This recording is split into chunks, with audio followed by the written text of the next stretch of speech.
جی قاری صاحب سلام پھیر لیتے ہیں اور ہم کھڑے ہو جاتے ہیں. ٹھیک ہے. یہ تراویح میں بھی ہم نے ایسے ہی 2 رکعت پوری کرنی ہے یا اس میں ہم قاری صاحب کے ساتھ سلام پھیر؟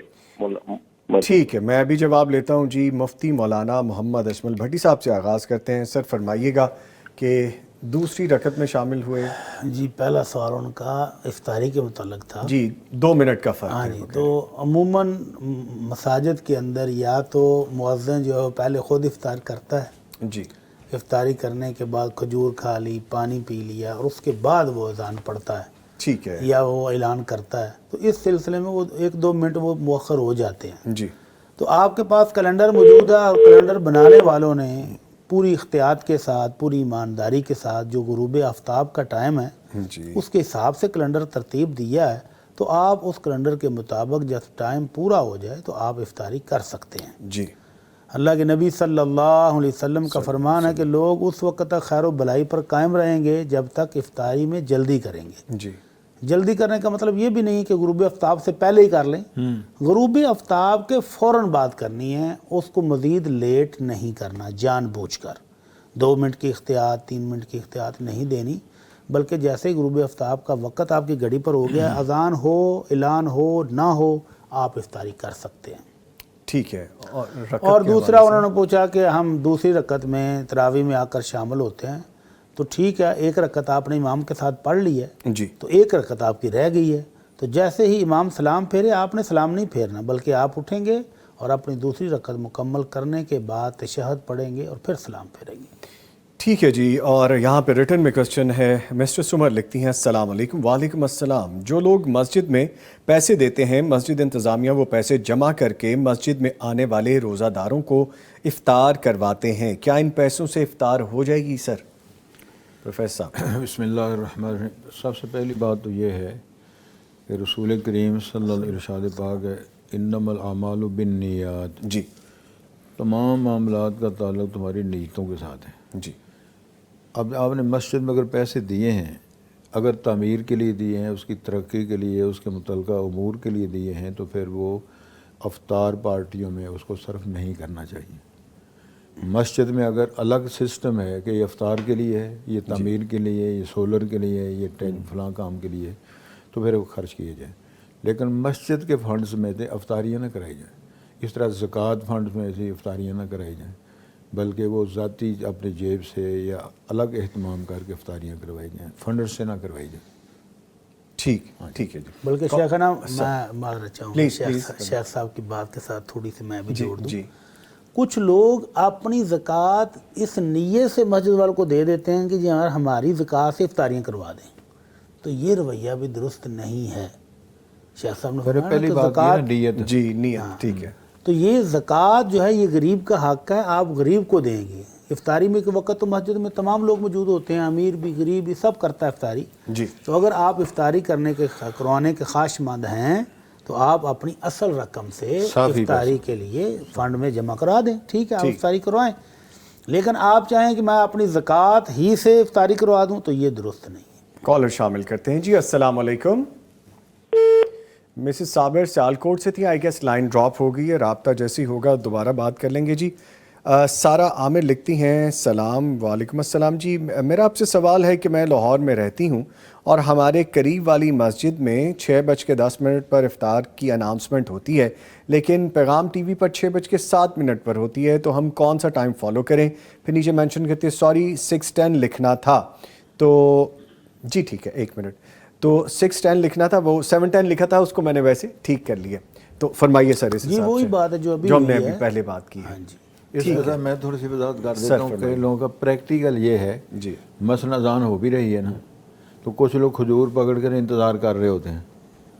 پوچھا جاتا ہے حضرت آپ روزہ نہیں کھول رہے ہیں؟ ابھی کوکو کی آواز نہیں آئی.